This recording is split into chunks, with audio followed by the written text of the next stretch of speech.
अच्छा भाई, ओम शांति। 14 अक्टूबर 2023 प्रातः मुरली। ओम शांति। बाप दादा मधुबन। तो बाबा हम सभी को कहते हैं, मीठे बच्चे आज्ञाकारी बनो। बाप की पहली आज्ञा है। क्या बनना है? आज्ञाकारी बनना है, क्योंकि बाबा की यही आज्ञा है हम सभी को। अपने को आत्मा समझ बाप को याद करो। क्या समझना है? मैं एक आत्मा हूँ, मैं एक बिंदी हूँ और मेरा पिता भी बिंदी है। जैसे मनुष्य का पिता मनुष्य जैसा होता है, पंछी का पिता पंछी जैसा होता है, शेर का बच्चा शेर जैसा होता है, पशु का पिता पशु जैसा होता है, ऐसे ही हम सभी आत्माएं हैं।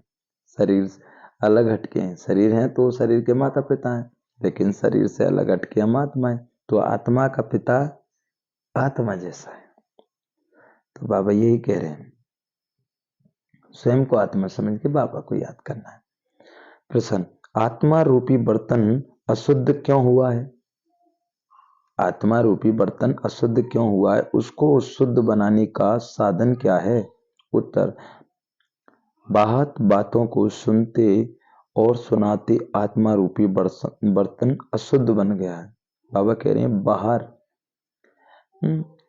बाहर बाहर की बातों को सुनते और सुनाते आत्मा रूपी बर्तन अशुद्ध हो गया। भाई, जो चीज हमारे काम की नहीं है उसकी बातें करना, जैसे किसी की बुराई करना, किसी के प्रति घृणा करना, किसी की इधर से उधर करना, या कोई भी फालतू बात सुनते ही रहना, अच्छा आगे क्या हुआ। तो बाबा कहते हैं इसी से ही क्या बनी? आत्मा रूपी बुद्धि है वो क्या बन गया? अशुद्ध बन गई। क्योंकि जो देखते हैं, सुनते हैं, पढ़ते हैं, वैसे ही संस्कार बनते हैं, वैसा ही फिर उसका संस्कार अनुसार भाग्य बनता है और फिर प्राप्ति भी ऐसा होता है। इसको शुद्ध बनाने के लिए बाप का फरमान है, hear no evil, see no evil. एक बाप से सुनो, एक बाप को ही याद करो, तो आत्मा रूपी बर्तन शुद्ध हो जाएगा। आत्मा और शरीर दोनों पावन बन जाएंगे। बाबा कह रहे बच्चे, एक बाप से सुनो, एक बाप को ही याद करो, तो आत्मा रूपी बर्तन शुद्ध हो जाएगा। आत्मा ही शरीर दोनों पावन बन जाए, आत्मा और शरीर दोनों पावन बन जाएंगे। जैसे शेरनी का दूध होता है, वो किस में निकाला जाता है? शेरनी का दूध हमेशा सोने की बर्तन में निकाला जाता है। ऐसे ही परमात्मा शिव बाबा का जो ज्ञान है वो हमें इस बुद्धि को स्वच्छ करना पड़ेगा, साफ करना पड़ेगा। जैसे एक कहानी है ना, एक साधु महाराज थे जो दूध लेने के लिए गए कि दूध इसमें आप कमंडल में भर दो। तो माता ने कहा कि महाराज ये कमंडल गोबर से भर रहा है, तो इसको मैं साफ कर देती हूँ। अगर गोबर साफ नहीं किया तो उसमें दूध भर दिया तो वो भी खराब हो जाएगा। तो क्या करना पड़ता है? उसको गोबर को साफ करना पड़ता है। तो बाबा ने आज क्या कहा? गोबर मना, जैसे गोबर कमंडल में लगाए तो उसको साफ करेंगे, उसको पानी से धो देंगे, तो वो उसमें फिर दूध डाल दो। तो ऐसे आत्मा की जो है ना, बाबा कह रहे हैं बुद्धि, आत्मा की जो बुद्धि है वो बुद्धि को साफ करने के लिए क्या करना पड़ेगा? शुद्ध संकल्प, ज्ञान। जो बाबा कहते हैं ना, मुख्य पवित्रम यदि राम नाम। मुख हमारा जब पवित्र होगा जब इस मुख से हम शिव बाबा का नाम लें। मुख्य पवित्रम यदि राम नामम, हृदय पवित्रम यदि ब्रह्म ज्ञानम।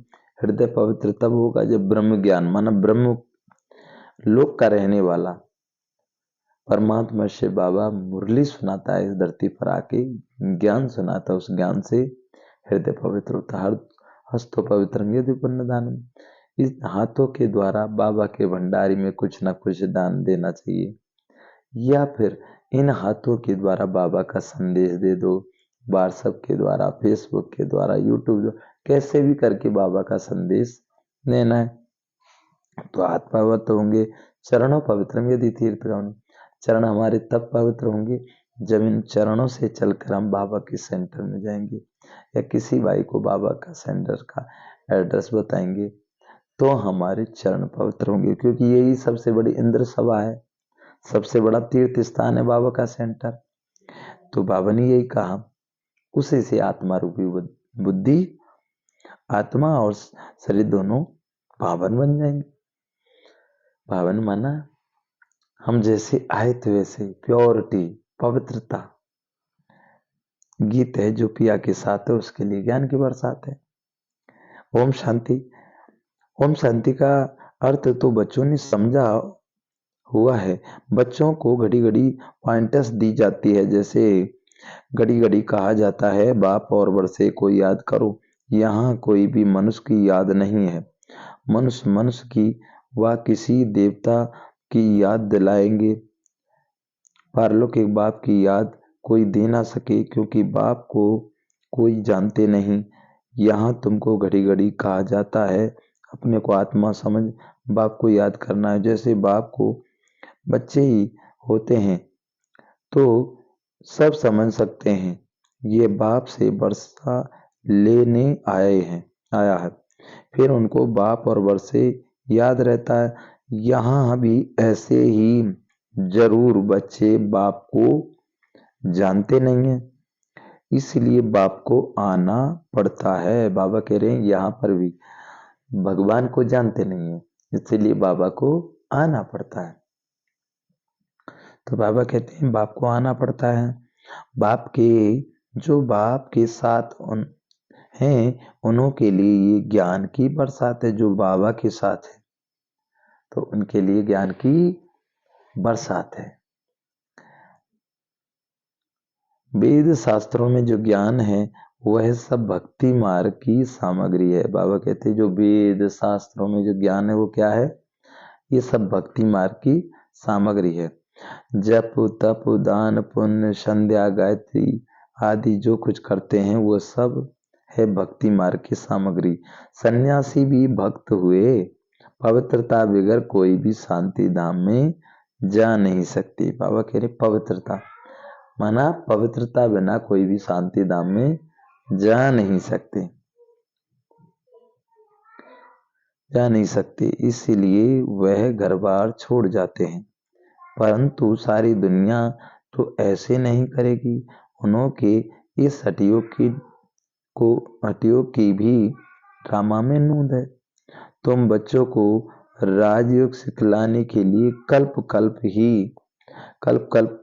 एक ही बार आता हूँ और कोई अवतार होता नहीं है। बाबा कहते हैं बच्चे कोई अवतार नहीं होता है, कल्प में माना हर 5000 वर्ष बाद बाबा इसी तरह कलयुग के अंतिम समय में आते हैं।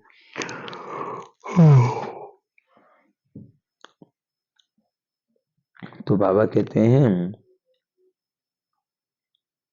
आते हैं, बाकी कोई, बाबा कहते हैं मेरा कोई अवतार होता नहीं है। रीइनकार्नेशन ऑफ गॉड वह हुआ ऊंच, फिर रीइनकार्नेशन ऑफ जगत अम्बा और जगत पिता भी जरूर होनी चाहिए। वास्तव में रीइनकार्नेशन अक्षर सिर्फ बाप से ही लगता है। बाबा कहते हैं यह अक्षर है ना जो बाबा कहते हैं सिर्फ बाप से ही लगता है। सदगति दाता एक ही बाप है। यूं तो हर चीज फिर रीइनकार्नेट होती है। जैसे अभी भ्रष्टाचारी हैं तो कहेंगे भ्रष्टाचारी रीइनकार्नेट हुआ है। फिर है भ्रष्टाचारी, बाबा कह रहे हैं अभी भी फिर भ्रष्टाचारी हुआ, फिर से श्रेष्ठाचारी आएगा। रीइनकार्नेट तो हर चीज होता है अभी। तो बाबा कहते हैं होता मना, बाबा कहते हैं रियन रियनकार्नेशन अक्षर सिर्फ बाप से ही लगता है। सदगति दाता एक ही बाप है। यो तो हर चीज से फिर रियनकार्नेट होती है। जैसे भ्रष्टाचारी हैं तो कहेंगे भ्रष्टाचारी रियनकार्नेट हुआ है, फिर से भ्रष्टाचारी हुआ, फिर से श्रेष्ठाचारी आएगा। रियनकार्नेट तो हर चीज का होता है। अभी पुरानी दुनिया है, फिर नई दुनिया आएगी। नई दुनिया के बाद कहेंगे फिर से पुरानी दुनिया आनी है। तो बाबा कहते हैं फिर से पुरानी दुनिया आनी है। ये सब बातें बाप बैठ समझाते हैं। जब यहाँ बैठते हैं तो हमेशा ऐसे समझो मैं आत्मा हूँ, मुझे बाप का फरमान मिला हुआ है, मुझे याद करो। बच्चों के सिवाय और कोई को बाप का फरमान मिल ना सके। फिर बच्चों में कोई तो आज्ञाकारी होते हैं, कोई आज्ञा न मानने वाले होते हैं। बाप कहते हैं, क्या कहते हैं बाबा? बाप कहते हैं हे आत्माएं तुम मेरे साथ बुद्धि का योग लगाओ। बाप आत्माओं से बात करते हैं और कोई बुद्धिवान पंडित आदि ऐसे नहीं कहेंगे कि मैं आत्माओं से बात करता हूँ। वह तो आत्मा सो परमात्मा समझ लेते हैं। वह राग तुम बच्चे जानते हो कि शिव बाबा इस शरीर द्वारा हमें समझा रहे हैं। शरीर बिगड़ तो एक्ट हो ना सके। पहले तो यह निश्चय चाहिए। निश्चय बिगड़ तो कुछ भी बुद्धि में नहीं बैठेगा। पहले निश्चय चाहिए कि हमको आत्माओं का बाप वह निराकार परमपिता परमात्मा और साकार में है प्रजापिता ब्रह्मा। हम ब्रह्मा कुमार कुमारियां शिव के तो सब आत्माएं बच्चे हैं, इसीलिए शिव कुमार कहेंगे, कुमारी नहीं। ये सब बातें धारण करनी होती है। धारण तब होगी जब निरंतर याद करते रहेंगे। याद करने से ही बुद्धि रूपी बर्तन शुद्ध होगा। बाहर बातें सुनते सुनते बर्तन अशुद्ध बन गया है, उसको शुद्ध बनाना है बाप का फरमान। मुझे याद करो तो तुम्हारी बुद्धि पवित्र होगी। तुम्हारी आत्मा में खाद पड़ गई है, अब पवित्र बनना है। सन्यासी कहते हैं आत्मा निर्लेप है। बाप कहते हैं आत्मा में ही खाद पड़ी है। श्री कृष्ण की आत्मा और शरीर दोनों पवित्र हैं। दोनों सिर्फ सतयुग में ही होते हैं, यहाँ तो हो नहीं सकते। तुम आत्माएं नंबरवार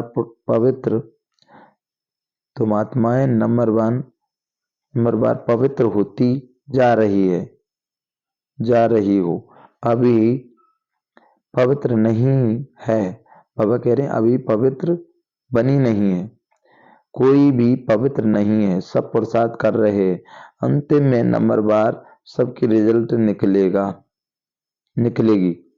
बाप आकर सभी आत्माओं को फरमान करते हैं कि मुझे याद करो, अपने को अशरीरी समझो, देही अभिमानी बनो। बाबा कहते बच्चे देही अभिमानी बनो।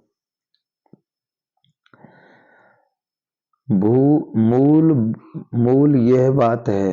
बाबा कहते मूल यह बात बगैर कोई भी समझा नहीं सकते। पहले पूरा निश्चय होगा तो विजय पाएंगे। निश्चय में नहीं होगा तो विजय नहीं पाएंगे।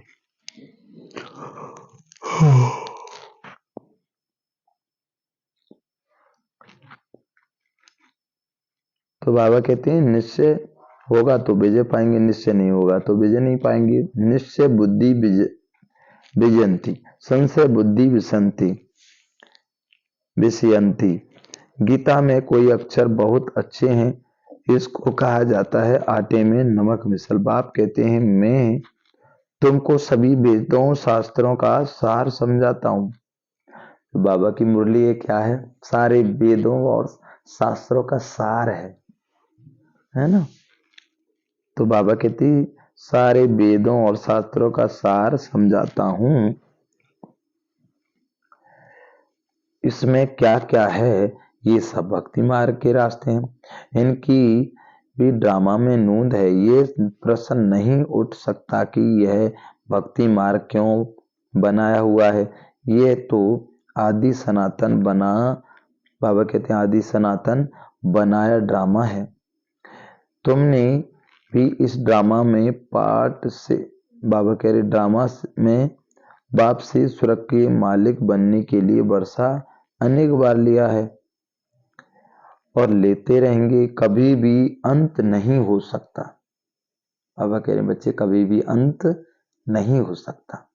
ये सृष्टि, बाबा कह रहे ये चक्र अनादि फिरता ही रहता है। तुम बच्चे अभी दुख धाम में हो, फिर शांति धाम में जाएंगे, शांति धाम से सुख धाम में आएंगे, फिर दुख धाम में आएंगे। ये अनादि चक्र चलता ही रहता है। सुख धाम से दुख धाम आने में तुम बच्चों को 5000 वर्ष लगते हैं, जिसमें तुम जन्म लेते हो। सिर्फ तुम बच्चे ही 84 जन्म लेते हो, सब नहीं ले सकते हैं। यह बेहद का बाप तुमको डायरेक्ट समझा रहे हैं। और बच्चे फिर मुरली सुनेंगे, पढ़ेंगे या टेप सुनेंगे। बाबा कह रहे बच्चे ये सब बातें कौन समझा रहे हैं? बाबा हम सभी को पढ़ा रहे हैं। तो बाबा कहते हैं मुरली सुनेंगे व पढ़ेंगे या टेप सुनेंगे। टेप भी सब नहीं सुन सकते। तो पहले तुम बच्चों को उठते बैठते रुद्राक्ष की माला कहते हैं ना। अब रुद्र तो है भगवान, फिर है माला में मेरु दाना। इकट्ठा वह जो विष्णु के युगल स्वरूप है। वह कौन है? यह माता पिता जो फिर विष्णु के युगल फिर स्वरूप हैं। वह कौन है? ये माता पिता जो फिर विष्णु के दो रूप, शिव बाबा फिर मेरू। ये मम्मा बाबा कहते हैं शिव बाबा फिर मेरू। ये मम्मा बाबा जिनको माता पिता कहते हो।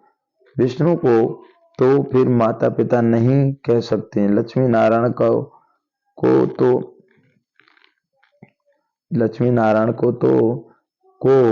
माता पिता तो नहीं, माता पिता नहीं। तो बाबा कह रहे हैं माता पिता तो उनके बच्चे ही हैं, कहते भी हैं।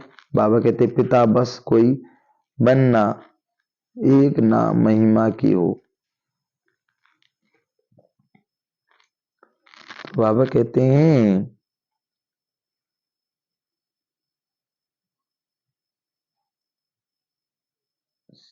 विष्णु को पिता नहीं कह सकते। लक्ष्मी नारायण को पिता तो उनके बच्चे ही कहेंगे। आजकल तो सबके आगे जाकर कहते हैं तुम्हें माता पिता तुम्हें। बस कोई भी, बाबा कहते हैं बस कोई एक ने महिमा की तो उनके पीछे फॉलो करने लग पड़ते हैं। यह है ही अनराइटियस दुनिया। कलयुग को कहा जाता है अनराइटियस। सतयुग होते हैं। सतयुग में श्री कृष्ण गोरा है, फिर अंतिम जन्म में उनकी पूजा सामरी बनी हुई है। ये सब बाबा कहते हैं ये ब्रह्मा सरस्वती इस समय सामरे हैं ना। उनकी बाबा कहते आत्मा काली बन गई है तो उसका जेवर अभी आदि, बाबा कह रहे जेवर भी काला बन गया है। सोने में ही खाद पड़ती है, उससे जेवर भी बनता है। वह खाद, बाबा कह रहे वो खाद बाला सतयुग में देवी देवताओं की गवर्नमेंट है, तो यह झूठ खाद होती नहीं। वहां तो सोने के महल होंगे। भारत को फिर बाबा कह रहे स्वर्ण के महल बनेंगे। भारत में सोने की चिड़िया था, अभी तो मालूम नहीं है। ऐसे भारत को फिर से बाबा कहते हैं भारत को फिर से बाप ही बना सकते हैं। बाप समझाते हैं श्रीमत भगवान वाचना श्री कृष्ण तो देवी गुण वाला, दो भुजा वाला, दो टांग वाला है। चित्रों में तो कहाँ नारायण को, कहाँ लक्ष्मी को चार भुजा दिखा दिए। समझते हैं कुछ भी नहीं। ओम शांति भी कहते हैं। ओम शांति, बाबा कह रहे ओम का अर्थ है, ओम माना मैं गॉड जिधर देखा हूं। बाबा कह रहे हैं मैं गॉड जिधर देखता हूं, तू गॉड, बाबा कहते हैं गॉड ही गॉड, परंतु यह तो रांग है। ओम शांति। अहम आत्मा, बाप भी कहते हैं अहम आत्मा, परंतु है सुप्रीम भगवान। बाबा कहते हैं इसलिए मुझे परमात्मा कहा जाता है। मैं परमधाम में रहता हूँ। ऊंचे ते ऊंचे भगवान, फिर सुचमतन ब्रह्मा विष्णु शंकर का की आत्मा फिर नीचे आती है। बाबा कहते नीचे आओ तो सतयुग, बाबा कहते तो यह मनुष्य लोक है, वह देवी लोक है, आत्माओं का लोक, जिसमें मूल वतन, जिसको मूल वतन कहा जाता है। यह बातें समझते हैं, ये बाबा कहते समझने की है।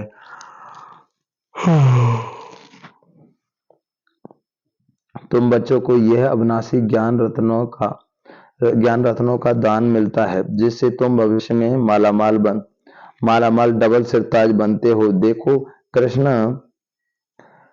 को तो दोनों ताज हैं, फिर वही बच्चा चंद्रवंशी में आता है तो कला कम हो जाती है। बाबा कहते हैं पहले बच्चा किस में आती है, चंद्रवंशी में आते हैं, चंद्रवंशी में आते हैं तो फिर दो कला कम हो जाती है, फिर वैश्यवंशी में आएंगे। तो बाबा कहते हैं और चार कला कम हो जाती है, फिर लाइट का ताज उड़ जाएगा, बाकी रतन जर्जरित आत्मा रहेगा। फिर जो अच्छा दान पुण्य करते हैं उनको एक जन्म के लिए अच्छी राजाई मिलती है। बाबा कहते हैं जो अच्छा दान पुण्य करते हैं उनको लिए एक जन्म राजाई अच्छी मिलती है।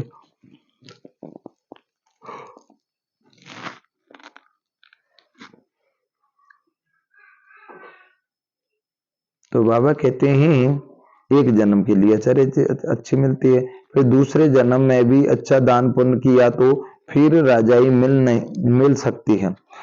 यहाँ तो तुमको 21 जन्मों के लिए राजाई पा सकते हो, मेहनत करनी पड़ती है। तो बाप अपना परिचय देते हैं, कहते हैं आई एम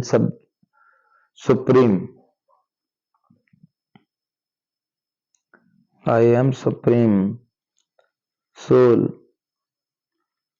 बाबा के इसलिए उनको परमपिता परमात्मा, आत्मा अर्थात परमात्मा कहा जाता है। तुम बच्चे उस सुप्रीम को याद करो, उस सुप्रीम को याद करो। तुम हो शालिग्राम, वह है शिव बाबा का। बाबा कहते हैं शिव बाबा का बड़ा शिवलिंग है।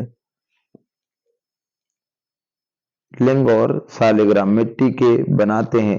ये तो बाबा कहते हैं यह कौन सी आत्माओं का यादगार बनाते हैं, ये भी कोई भी नहीं जानते हैं। तुम शिव बाबा कहते तुम तो फिर देवी देवता बनते हो, फिर तुम बाबा कहते हैं तुम्हारी पूजा होती है शिव बाबा के साथ। तुम इतनी सर्विस करते हो इसलिए शालिग्रामों की भी पूजा होती है। जो उत्तम से उत्तम कर्तव्य करते हैं उन्हों की पूजा होती है। और कलयुग में जो अच्छा काम करता है उन्हों का यादगार बनाते हैं। कल्प कल्प तुम बच्चों को सारे सृष्टि चक्र का राज समझाता हूं, अर्थात तुमको सुदर्शन चक्रधारी बनाते हैं। सुदर्शन चक्र विष्णु को तो नहीं है, बाबा के विष्णु को नहीं है, नहीं हो सकता, हुआ है तो देवता बन गया है। यह ज्ञान की बाबा कहते हैं ज्ञान तुमको, फिर लक्ष्मी नारायण बनेंगे तो यह ज्ञान नहीं रहेगा। वहां तो सदगति में तुम बच्चे ये ज्ञान अभी भी सुनते हो। बाबा कहते स्थापन कर, फिर ज्ञान की दरकार नहीं रहती। बाप ही आकर अपना और रचना का पूरा परिचय देते हैं। सन्यासी ने, बाबा कहते सन्यासियों ने माताओं की निंदा की, परंतु बाप आकर माताओं को संग उठाते हैं। बाप यह भी समझाते हैं कि सन्यासी ना होते तो भारत कामचिता पर बैठ एकदम खाक हो जाता। जब देवी देवता वाम मार्ग में गिरते हैं तो उस समय अर्थ विवेक बड़ी जोर की होती है, फिर सब नीचे चला जाता है और खंड आदि होते नहीं, भारत ही होता है। इसलिए आदि तो पीछे, बाबा कहते हैं आदि तो पीछे, आदि है फिर सतयुग की चीज यहां रहती। तुम जो सोमनाथ का मंदिर देखते हो वह कोई बैकुंठ का नहीं है, यह तो भक्ति मार्ग में बना है जिसको मोहम्मद राजनबी आदि ने लूटा। बाकी देवताओं के महल आदि सब अर्थ विवेक में गायब हो जाते हैं। ऐसे नहीं कि महल के महल टूट फूट जाते, सड़ जाते हैं, फिर उसी समय खोदते हैं तो कुछ ना कुछ मिलता है। अभी तो कुछ भी नहीं मिलता। शास्त्रों में कोई यह बातें नहीं सदगति, बाबा कहते शास्त्रों में कोई भी यह बातें नहीं है। सदगति दाता एक ही बाप। पहले तो ये निश्चय चाहिए कि निश्चय में ही विघ्न डालती है। कहते हैं भगवान बाज ऐसे आएगा। अरे बाबा कहते हैं भगवान बाज ऐसे आएगा, कैसे आएगा? तो बाबा कहते हैं भगवान बाज तो कैसे आएगा? अरे शिव जयंती अभी है ना, शिव जयंती है तो जरूर आए होंगे। बाप ने समझाया है, मैं बेहद के दिन और बेहद की रात के संगम पर आता हूं, ये कोई भी नहीं जानते कि किस समय आता हूं। तुम बच्चे जानते हो, बाप ने ही ये नॉलेज दी है और दिव्य दृष्टि से ये चित्र आदि बनवाए हैं। गीता में भी कल्प वृक्ष का कुछ वर्णन है। बच्चों को कहते हैं हम तुम, बाबा कहते हैं अभी हैं, कल्प पहले भी थे और फिर कल्प बाद फिर मिलते रहेंगे। बाबा कहते हैं कल्प मिलते रहेंगे। मैं कल्प बाबा कहते हैं मैं तुमको कल्प तुमको ये ज्ञान दूंगा तो ये तो चक्र भी सिद्ध होता है, परंतु तुम्हारे सिवाय कोई भी ना समझा सके। ये सारे सृष्टि चक्र को चित्र है, सारी सृष्टि का चित्र है। तुम्हारे जरूर, बाबा कहते हैं जरूर कोई ना कोई बनवाया होगा, कोई ने, बाबा कहते जरूर कोई ने को बनवाया होगा। बाप भी इस पर विजय, बच्चे भी, बाबा कहते बाप भी इस पर हैं, बच्चे भी इस पर समझा जाता है, समझाते हैं। अच्छा मीठे मीठे सिकिल दे बच्चों प्रति माता पिता बाप दादा का याद प्यार और गुड मॉर्निंग। रूहानी बाप के रूहानी बच्चों को नमस्ते। हम रूहानी बच्चों की रूहानी माता पिता बाप दादा को याद प्यार गुड मॉर्निंग और नमस्ते नमस्ते नमस्ते। धारणा के लिए मुख्य सार। शुक्रिया बाबा। हर बात में विजय का आधार निश्चय है, इसलिए निश्चय जरूरी, बाबा का निश्चय बुद्धि जरूरी बनना है। सदगति में, सदगति दाता बाप में कभी भी संशय नहीं उठाना। बुद्धि को पवित्र व शुद्ध बनाने के लिए अशरीरी बनने का अभ्यास करना है। ब्रह्मात बाबा कह रहे बाहत व्यर्थ बातों न सुननी है न सुनानी है। वरदान बेहद के स्मृति स्वरूप द्वारा हद की बातों को समाप्त करने वाले अनुभवी मूर्त भव। आप श्रेष्ठ आत्माएं, डायरेक्ट बीज और मुख दो पत्ते त्रिमूर्ति, सात समीप संबंध वाले, इतना तो ऊंची ऊंची स्टेज पर स्थित रहो। तो बाबा कह रहे ऊंची स्थित पर स्थित रहो, बेहद के स्मृति स्वरूप बनो। तो इससे तो बाबा कहते हैं तो हद की व्रत बातें समाप्त हो जाएंगी। अपने बेहद के बुजुर्ग में आओ तो सदा सर्व अनुभवी मूर्त हो जाएंगे। बाबा कहते हैं सदा अनुभवी मूर्त हो जाएंगे। जो बेहद के बाप के पूर्व जन्म, बाबा कहते हैं जो बेहद के बाप पूर्व जपन का ऑक्यूपेशन है, उनको सदा स्मृति में रखो। आप पूर्वजों का काम है। अमर ज्योति बंद अंधकार में मिटती हुई है, आत्माओं को ठीक कर, बाबा कहते हैं आत्माओं को ठिकाने लगाया। अच्छा स्लोगन, किसी भी बात में मूंझने के बजाय मौज का अनुभव करना ही मस्त योगी बनना है। अच्छा ओम शांति ओम शांति। तो ये थी आज की प्यारे बाबा की मुरली।